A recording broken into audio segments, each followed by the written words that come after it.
Welcome in, foodies. I'm DustFood, and here are 5 changes I would like to see for Dead by Daylight. Number 1 would be voice lines for all of the non-licensed survivors. A good reason for this is because I, as a guy who has never played any of the Alan Wake games, I enjoy playing as Alan Wake in DBD just for the fact that he has little interactions like where he thanks other survivors for healing him. I think that's great, and I'd like to see more like that. Adding minor voice lines to other survivors could help make them feel kind of less like reskins and more like individual characters, because right now the only real difference is how loud they are and how large they are. It would be really cool if they would give them lines that would hint at their lore, or if they would react to situations as they happen, and bonus points there if there are killer specific lines, especially between survivors and the killers they released with. So Kate and Clown, Ace and Hag, stuff like that. I think that'd be really cool to see. I also would really like to see voice lines where, I don't know, Dwight is inspiring others, Yunjin is displaying her self-serving nature, things like that. I think that'd be fantastic. Also, if they would use this as a really good way to demonstrate relationships between survivors, and I'm not talking romantic necessarily, just relationships in general. So, you could have Michaela and Sable have short little conversations, or do the same for Felix and Elodie. Overall, this is one of those things that I realize it's probably not as easy as I think it is, because they have to go and get all these sessions from people who haven't been in the studio for a while, or go get entirely new voice actors for a lot of these characters. But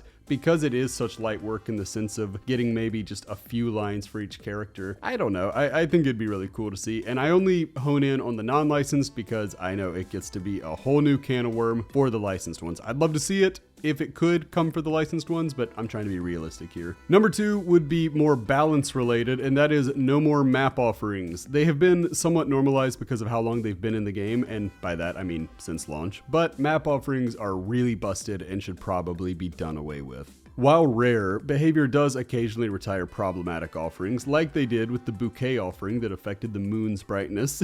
Remember that? That was crazy. That was a cool thing. I believe that map offerings are in a similar position to where they're just too strong to stay how they are, and something needs to be changed. At the very least, I would like to see them weakened from their current state, so maybe make it to where each map offering increases a map's odds by something like 25%, and that way, if you want to guarantee a map, you need a full Swift to bring the offering. And if you're a killer, I understand for the sake of like Scratch Mirror Myers, but I really just don't think killers need to be guaranteeing which map people go to. I don't think anybody needs to. I'm trying to offer a compromise here. My option would be to just take it out entirely, but I want to be open to other suggestions and not be too hardline with it. But either way, one way or another, I do think that these offerings need to go, because I just don't think that in a kind of quasi-competitive game like this, that's really fair that one side can go in knowing where they're going to be. They know that they're going to get a really survivor-friendly map or a really killer-friendly map, and the other side doesn't know until they boot it up, and it's too late to make any kind of perk changes, any kind of item changes, any kind of add-on changes.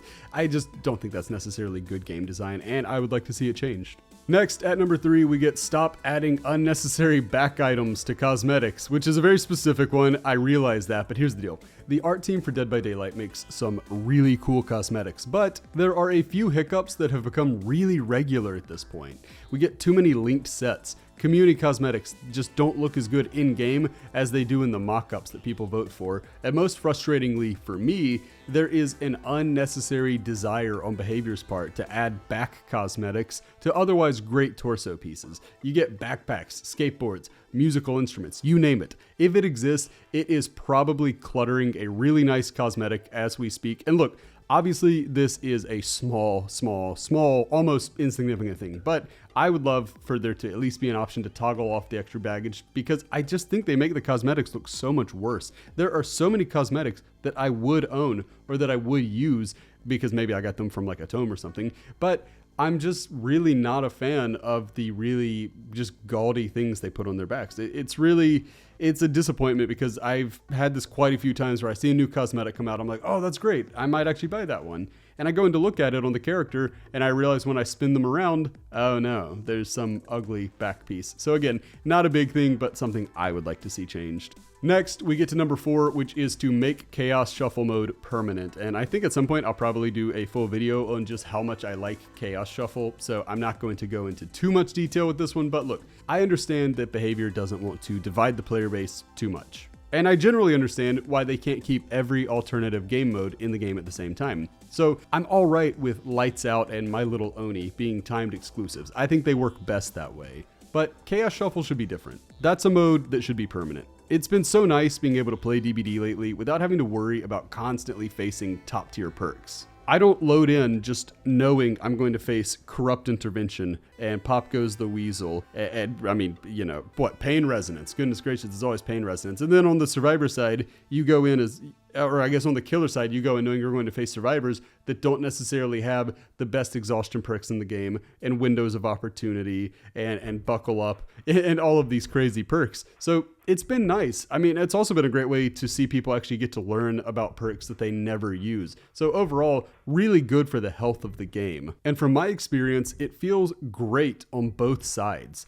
even though it does often mean playing without Gen Defense as the killer or without an exhaustion perk as the survivor. I understand where that's a little scary for some, but for me, not only is it nice to not have to worry about what the other side's bringing, but because I can't control what I bring, it takes some of that pressure off to perform well. Because if you come in with a fully, really like meta build, it really does feel to me like, okay, well, you better win because you brought everything to tip the scales in your favor. So you better win. I think that this mode is the casual mode fans have been asking for, and I am positively gutted at the thought of losing it for long periods of time, if not forever. So I hope that they make this one permanent. They still have time to do it. Please behavior, answer our cries. Don't take this away from us. And then finally, at number 5, I would ask for a match replay system. Because of all the changes that I've asked for today, this is the one I feel is the craziest that we don't have yet. In a game positively bursting at the seams with cheaters, it just boggles my mind that we still don't have a replay system after 8 years. Behavior's team has grown from this small little studio that could to a large and well-oiled machine. Millions upon millions upon millions upon millions of dollars have been spent on this game, and despite all of the improvements we've seen, and we have seen a lot of improvements, we still don't have a feature from games that, you know, a feature that games in like the late 2000s were able to figure out and successfully implement. And I don't say that to be snide or rude to the developers. I just say that to say that this is possible, this is doable, and it would be really nice because sometimes you go up against things and it's like, this doesn't seem quite right. There's subtle cheating is a huge problem in this game, and I really do think that it would be nice if we had a replay system, not to mention how great it would be as a content creator, getting to go back and maybe get footage from different points of view, maybe, you know, get some cool shots from in the game. I think there's a lot of upside to this, and I realize it's a costly feature. You know, I said that the voice acting thing probably wouldn't have been too crazy. This one would probably be, both in terms of time and financial resources, a costly feature. However, I think